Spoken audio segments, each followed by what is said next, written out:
اعوذ باللہ من الشیطان الرجیم بسم اللہ الرحمن الرحیم اللہم صلی علی سیدنا و مولانا محمد وعلی آل سیدنا و مولانا محمد وبارک وسلم۔ جلد ششم، حکایت نمبر 51۔ اس گنج نامہ کا قصہ کہ انہوں نے کہا، قبہ کے پہلو میں قبلہ رخ تیر چلا، جس جگہ تیر گرے گا وہی خزانہ ہے۔ ایک درویش کو حاتف نے نیند میں آواز دی کہ ردی فروش کے جہاں جا، وہاں سے ایک پرچہ پکڑ اور جو اس میں لکھا ہو اس پر عمل کر۔ اس نے پرچہ لیا تو لکھا تھا کہ فلاں قبہ کے پاس جا کر قبلہ رخ ہو کر تیر چلا، جہاں وہ تیر گرے گا وہی خزانہ مدفون ہے، اسے نکال لے، کیونکہ تیرے سوا اسے کوئی حاصل نہیں کر سکتا۔ اگر ملنے میں دیر لگے تو کام میں لگے رہنا، اور لا تقنطوا، تم مایوس نہ ہو کو یاد رکھنا، جا محنت کر۔ جوان ہوش میں آیا تو خوشی سے پھولے نہ سماتا تھا، اگر اللہ اس کی حفاظت نہ فرماتا تو وہ خوشی سے پھٹ جاتا۔ اس کی خوشی کی کئی وجوہات تھی۔ ایک تو یہ کہ اللہ نے اس کی دعا کا جواب دیا تھا، جس طرح اس کی قوت سماعت حجابات سے گزر کر سامنے بن گئی، اسی طرح یہ کب ہوگا کہ اس کی چشم دل حجابات سے گزر جائے اور اسے قلبی مشاہدہ عطا ہو۔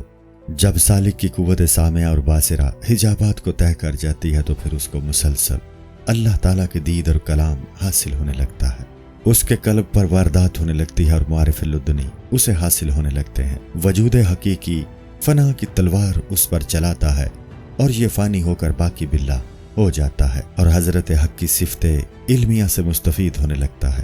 خوشی کی دوسری وجہ یہ تھی کہ اسے خزانہ مل جائے گا۔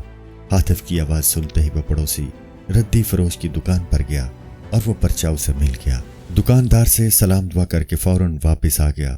وہ حیران تھا، تنہائی میں جا کر اس نے اسے دیکھا تو وہی کچھ لکھا تھا جو اس نے خواب میں دیکھا۔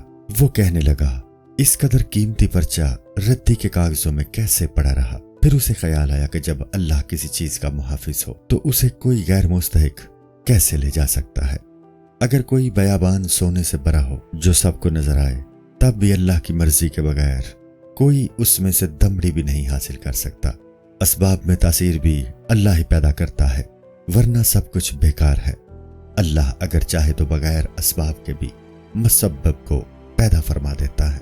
حضرت موسیٰ علیہ السلام کا ہاتھ گریبان میں ڈالنے سے چمکنے لگتا تھا اور ان کو یہ دکھا دیا گیا کہ جس نور کو تم آسمان سے طلب کرتے ہو وہ تمہارے گریبان میں بھی ہے۔ گریبان میں سے نور عطا کرنے میں ان کے لیے یہ تنبیہ بھی مقصود تھی کہ بلند آسمان بھی انسان کی قدرت مدرکہ عقل کامل کا عکس یعنی تابع ہے، اس لیے انسان آسمانوں سے افضل ہے۔ بعض احادیث میں ہے، اول ما خلق اللہ العقل، سب سے پہلے اللہ نے عقل کو پیدا کیا۔ عقل سے مراد عقل کامل ہے جو معرفت الہی کا ذریعہ ہے۔ عقل کامل کی افضلیت جس قدر سمیع ہے وہ تو ظاہر ہے، اور اس کا کشفی حصہ اہل کال کی سمجھ سے باہر ہے، کیونکہ اس کی اور اہل کال کی سمجھ کی مثال عنقا اور مکھی کی سی ہے۔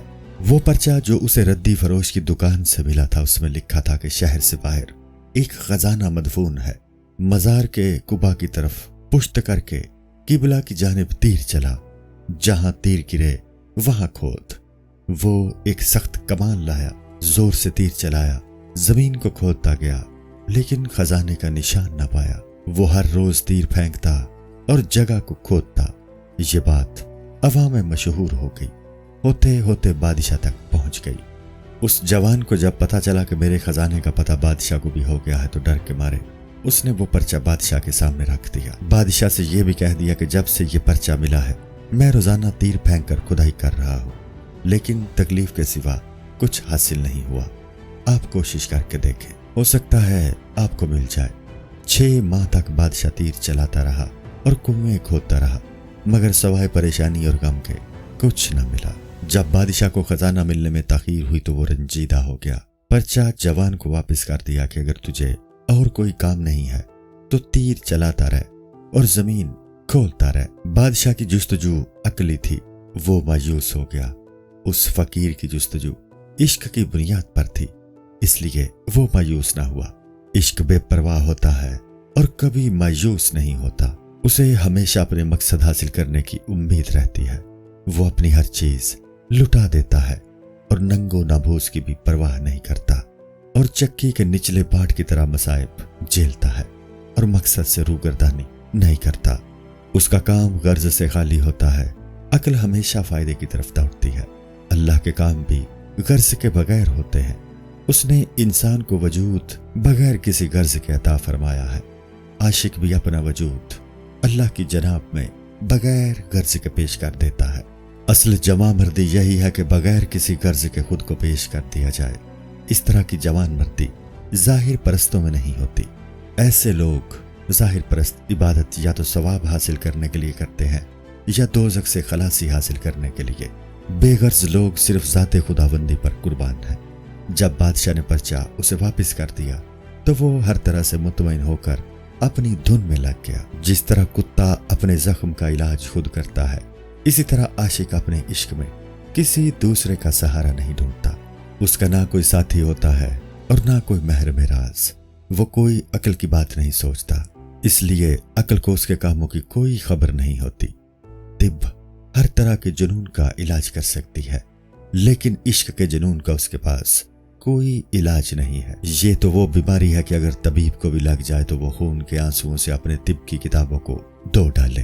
तमाम अक्लें और तिब्बें इश्क के मामले में हैरान हैं। तमाम माशूकों का चेहरा उस इश्क का बुर्का है जिसमें जमाले इश्क पोशीदा है। सूरत परस्तीन सूरतों को मकसूद समझ कर बैठे हैं और उनको अपना रफीक बनाना चाहते हैं। हालांकि इश्क का कोई रफीक नहीं होता। जब इश्क में कोई रफीक नहीं है तो किसी दूसरे की जानिब रफाकत की नजर से ना देख, तू खुद ही अपना रफीक है। उस फकीर ने दिल की तरफ तवज्जो करके दुआ शुरू कर दी, क्योंकि वो जानता था कि इंसान की कोशिश ही इसके काम आती है। गंजनामा ना मिला था तब भी वो दुआ करता था। अब तो उसको बशारत मिल चुकी थी। वो समझता था कि दुआ की तौफीक भी अल्लाह ही की तरफ से है, इसलिए अपनी दुआ की कबूलियत से पुर उम्मीद था।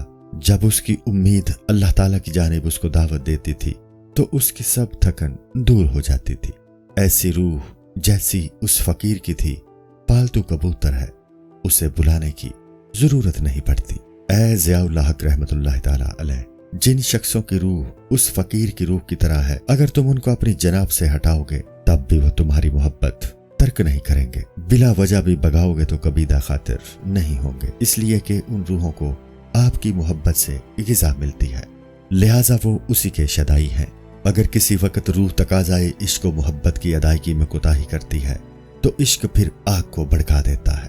इश्क का कोतवाल दिल में कहता है कि चल महबूब की तरफ रुजू कर। ऐ अल्लाह, अपने फयूज़ व बरकात के समंदर को जोश दो और मुझ बीमार की अच्छी तरह परस्तिश करो। हदीस है कि जो खुदा का हो गया खुदा उसका हो गया। अगर किसी को फिलहाल ये मर्तबा हासिल नहीं भी हुआ तो इल्तिजा और जारी किए जाओ कि ये भी उसी का अतिया है और ये अपने दर्द का थोड़ा सा इजहार है। जिस तरह बांसुरी के दो मुंह होते हैं, एक बजाने वाले के मुंह में होता है और दूसरा सुनने वाले की तरफ। जो कुछ सुनने वाले सुनते हैं वही होता है जो नए नवाज के मुंह से फूंका जाता है। मेरे ये नाले भी उस महबूब का फेल है जो साहिब नजर है। वो जानता है कि मेरी आहो फगा मेरी नहीं बल्कि वही महबूब मुझसे करा रहा है। बांसुरी का जो कुछ नोहा है वो फूंकने वालों की फूंकों का असर है। बादशाह अपनी मलकियत में जिस तरह चाहता है तसर्रुफ करता है। अगर ये नाला उजारी महबूब की जानिब से ना होती तो उसमें इस कदर जज़ब ना होता और वो दुनिया को इसकी वजह से लुत्फ़े शौक से पुर ना करता। ऐ ज़ियाउल हक रहमतुल्लाह ताला अलैह, यकीनन आप रात को इश्क की आगोश में थे, तब ही आप में इस कदर जोश व खरोश है। हुज़ूर सल्लल्लाहु अलैहि वसल्लम का इरशाद है कि मैं अपने रब के पास रात गुजारता हूँ तो वो मुझे खिलाता पिलाता है, यानी रात को विसाले हक मुयस्सर आता है। बावजूद इसके कि आपने आपको दरियाए आतिश में डाल दिया, फिर भी आप जिंदा हैं। मालूम होता है कि आपके साथ हजरत इब्राहीम अलैहिस्सलाम वाला मौजज़ा पेश आया है। ऐ ज़ियाउल हक रहमतुल्लाह ताला अलैह, जबकि आपके जोशो खरोश से बहुत से मुस्तफीद हो रहे हैं तो चंद हासिदों के सूरज पर मिट्टी डालने से सूरज तो नहीं छुप जाता। आप में जो कमालात हैं, अगर कोई उनके सुनने की सलाहियत नहीं रखता तो मैं इस खरमन में से एक जौ की बकदर बयान कर सकता हूँ। हजरत अली रजी अल्लाह ताला अन्हु के बारे में मशहूर था कि जब वो बाज असरार को छुपाने से आजिज आ जाते थे और कोई हमराज नहीं मिलता था कि जिसको सुनाकर दिल को हल्का कर सके, तो कुएं में मुंह डालकर वो राज कह देते थे। जब बाहर दुश्मन ही दुश्मन हो तो फिर कुआं ही बेहतर है, इसमें जान तो बची रहेगी। लेकिन अब मेरी कैफियत ये है कि मस्ती की ज्यादती की वजह से राजों के छुपाने पर कुदरत नहीं है, लिहाजा अब मैं अलल ऐलान राज कह दूंगा। एक तवज्जो मुझ पर और डाल दीजिए, फिर मेरी मस्ती की शान देखिए। अगरचे फकीर का किस्सा खजाना मिलने तक मैं पूरा नहीं कर सका हूँ और वो उस खजाने का मुंतजिर है, लेकिन मुझ पर शराब की मस्ती तारी है। अब मुझे उसकी जगह की तलाश की फुर्सत नहीं है। अब मैं फकीर की कोई मदद नहीं कर सकता, वो सिर्फ खुदा की पनाह चाह ले। मैं खुद अपने आप को फरामोश कर चुका हूँ, तो खजाने वाले पर्चे की मुझे क्या परवाह है। जो शराब इस कदर मुसफ़्फ़ा है कि उसमें से बाल भी नजर आ जाता है, उस शराब के पीने के बाद इंसान को तकब्बुर और हुब्बे जाह की ख्वाहिश बिल्कुल नहीं रहती। तकब्बुर और गुरूर का यही इलाज है कि इंसान शराब इश्क पिए। वो ख्वाजा जो शराब इश्क से खाली है और हमारी मस्ती के खिलाफ तकाफुर में मुब्तला है, उसके इस फेल का जरर उसी को पहुंचेगा और वो खुद अपनी दाढ़ी नोचता है। अच्छा, अगर तू हम फकीरों से तकब्बुर करता है तो करता रहे, हमें इसका कोई नुकसान नहीं पहुंचेगा। हम इस तकब्बुर की मक्कारियों से वाकिफ हैं। तुझे अपने गुरूर का खमियाजा भुगतना पड़ेगा। तू इसकी सजा फिलहाल नहीं देख रहा, लेकिन हमें वो नजर आ रही है। जो तकब्बुर के नताइज तू 100 साल के बाद देखेगा, हमें वो अभी नजर आ रहे हैं। अवाम जिस चीज को आईना में से देखते हैं, शेख उसको ईंट में से देख लेता है। घर के अंदर कहीं रखी हुई चीज दाढ़ी वाला नहीं देख सकता, बच्चा उसको देख लेता है। महरमों के छुपे हुए अज़ा बड़ी उम्र का इंसान नहीं देख सकता, बच्चे उसे देख लेते हैं। ऐ मगरूर इंसान, तू आशिक ज़्यादा है, हजरत आदम अलैहिस्सलाम की औलाद है। तेरा मल जाओ मावा दरियाए इश्क है। तू तिनके की तरह दाढ़ी यानी गरूर व तकब्बुर में क्यों मुब्तला है? तू मोती है ना कि तिनका। ज़ाते हक एक बहर है जिसे बहर वादानियत कहता हूँ। इमाम आज़म रहमतुल्लाह ताला अलैह फरमाते हैं कि अल्लाह एक वहदत है, लेकिन उसकी वहदत आदाद की वहदत नहीं है, बल्कि उसके ये मानी है कि उसका कोई शरीक नहीं है। उसके गोहर मलाइका और मुकर्रबीन है और उसकी मछली यानी आशिक, उनका वजूद ऐन वजूद हक है। उस बहर का कोई शरीक नहीं है, उसमें मौजूद भी ऐन ज़ात है। ला मौजूद इल्लल्लाह, सिवाय अल्लाह के वजूद मुस्तकिल से कोई मुत्तसिफ नहीं है। बैंगा है जिसको एक के दो वजूद नजर आते हैं। वजूद वाजिब के अलावा किसी और को वजूद मुस्तकिल से मसूफ करना और मानना तो शिर्क है। बैंगे को वजूद की वहदत समझाना मुश्किल है, लिहाजा मैं उसे कुछ नहीं कहता हूँ। मजबूरन समझाने के लिए मुतकल्लिमीन को कहना पड़ता है कि मौजूदात से साने के वजूद को समझ लो, हालांकि मुमकिनात का वजूद मौजूद ही नहीं है। हजरत हक ताला की वहदत बयान लफ्ज़ी और ख्याली यानी तसव्वुर से बालातर है। अब अगर उसे समझाने की कोशिश करोगे तो ला महला दुई पैदा होगी। अब या तो बैंगे की तरह उस दुई को गवारा कर लो, वरना खामोश रहो, या ऐसा कर लो कि जब साहिब बातिन मिले उसको समझा दो, वरना खामोश रहो। जब राजदार मिले तो उससे तौहीद आरफीन की बात कर लिया करो। वो महरम है तो उसके सामने बेशक नारे लगाओ। जब तू गैर आरिफ को देखे तो वो तो एक मश्क है जो मकर और मजाज से पुर है। तू सर पे मोहर मटके की तरह बन जा और होंठ ना हिला। वो उन असरार का दुश्मन है जो तुझ में है, और अगर तू जाहिर करेगा तो वो तुझे सताएगा, लेकिन अगर वो बगैर असरार के भी सताएं तो उनकी इज़ार सानी की वजह से तू उनको इज़ा ना पहुंचा।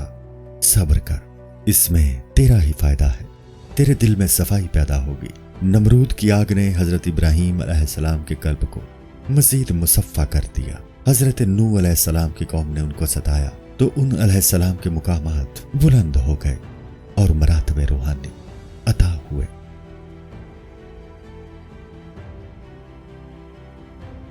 जिल्द शशुम, हिकायत नंबर 52। शेख अबुल हसन खरकानी के मुरीद का किस्सा। शेख अबुल हसन खरकानी को अपनी बीवी की अज़ियतें बर्दाश्त करने से बहुत मुरातब हासिल हुए। खरासान के नज़दीक गांव खरकान की निस्बत से شیخ خرقانی کہلاتے ہیں۔ ان کا ایک مرید اپنے شیخ کی زیارت کے لیے آیا۔ وہ بہت دور کا فاصلہ طے کر کے وہاں پہنچا۔ احترام سے کنڈی بجائی، عورت نے سر باہر نکالا۔ اس نے پوچھا، کیا چاہتے ہو؟ وہ بولا، شیخ کی زیارت کے لیے حاضر ہوا ہوں۔ عورت ہنسی اور بولی، اپنی داڑھی کو دیکھ، اس کے ہوتے ہوئے ایسی بے وقوفی۔ تجھے اپنے گھر کوئی کام نہیں تھا کہ یہ بےہودہ سفر اختیار کیا۔ یا تو آوارہ گرد ہے یا تجھے اپنا وطن کاٹتا ہے۔ اس نے اور بہت نامناسب باتیں کی جن کی وجہ سے اسے بہت غم ہوا۔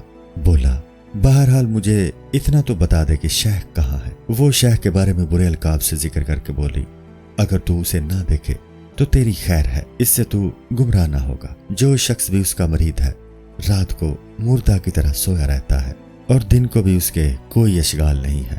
تمام صوفی ایسے ہی ہوتے ہیں کہ علم و کمال کو چھوڑ کر کہتے ہیں کہ یہ ایک باطنی حال ہے۔